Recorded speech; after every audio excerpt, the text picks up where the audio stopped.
আপনার স্মার্টফোনে Gmail account log in করা আছে, কিন্তু আপনি জিমেলের পাসওয়ার্ড ভুলে গেছেন। তো কিভাবে এই জিমেলের পাসওয়ার্ড পরিবর্তন করবেন তা নিয়ে থাকছে আজকের ভিডিও। তো ভিডিওটি স্কিপ না করে সম্পূর্ণ ভিডিওটি দেখবেন, তাহলে আপনিও আপনার জিমেলের পাসওয়ার্ড এই প্রসেসে পরিবর্তন করতে পারবেন। তাহলে চলুন কথা না বাড়িয়ে বাকি প্রসেসটি মোবাইলে দেখাই। তো জিমেলের পাসওয়ার্ড পরিবর্তন করার জন্য প্রথমে আমরা জিমেল অ্যাপসে চলে যাব। তো আপনারা দেখতে পাচ্ছেন আমি এখান থেকে জিমেল অ্যাপসে চলে গেলাম। জিমেল অ্যাপসে আসার পরে আপনারা উপরের যে বাটনটা দেখতে পাচ্ছেন, আপনারা এই অপশনের উপরে ক্লিক করে দিবেন। এখানে ক্লিক করার পরে আপনার ফোনের সমস্ত জিমেল এখানে শো করবে। তো আপনি এখান থেকে যে জিমেলের পাসওয়ার্ড আপনি ভুলে গেছেন, আপনি সেই জিমেলটা এখান থেকে সিলেক্ট করে দিবেন। তো আমি এই জিমেলের পাসওয়ার্ডটা ভুলে গেছি, সেক্ষেত্রে আমরা এই জিমেলটা এখান থেকে সিলেক্ট করে দিলাম। সিলেক্ট করার পরে আপনারা এখানে দেখতে পাচ্ছেন ম্যানেজ ইউর গুগল অ্যাকাউন্ট দেওয়া আছে। আপনারা সিম্পলি এই অপশনের উপরে ক্লিক করে দিবেন। এখানে ক্লিক করার পরে আপনারা এখান থেকে সিকিউরিটি অ্যান্ড সাইন ইন নামে একটা অপশন আছে, আপনারা এই অপশনের উপরে ক্লিক করে দিবেন।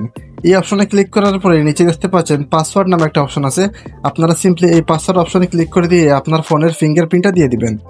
তো আমি আমার ফোনের ফিঙ্গারপ্রিন্টটা দিয়ে দিলাম। ফিঙ্গারপ্রিন্টটা দেওয়ার পরে আপনারা দেখতে পাচ্ছেন এখানে নিউ পাসওয়ার্ড শো করতেছে, তারপরে কনফার্ম পাসওয়ার্ড শো করতেছে। তো আপনারা এখান থেকে স্ট্রং একটা পাসওয়ার্ড দিয়ে দিবেন, বড় হাতের অক্ষর, ছোট হাতের অক্ষর এবং সিম্বল দিয়ে একটা স্ট্রং পাসওয়ার্ড দিয়ে দিবেন।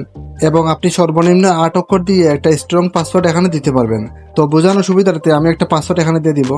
তো আমরা এখানে নতুন পাসওয়ার্ড দিয়ে দিলাম। তারপরে নিচে দেখতে পাচ্ছেন চেঞ্জ পাসওয়ার্ড নামে একটা অপশন আছে, আপনারা এটার উপরে ক্লিক করে দিবেন। এখানে ক্লিক করার সাথে সাথে আমাদের পাসওয়ার্ডটা চেঞ্জ হয়ে গেছে। এখন থেকে আপনারা এই পাসওয়ার্ডের মাধ্যমে আপনারা নতুন ডিভাইসে বা যে কোনো জায়গায় আপনার জিমেলটি লগ ইন করতে পারবেন। তো এই ছিল আজকের ভিডিওটি যদি আপনাদের উপকারে আসে তাহলে ভিডিওটি শেয়ার করে দিয়ে নতুনদের জানিয়ে দিবেন। তো দেখা হবে পরবর্তী কোনো নতুন ভিডিওতে। সে পর্যন্ত সবাই ভালো থাকবেন। আল্লাহ হাফেজ।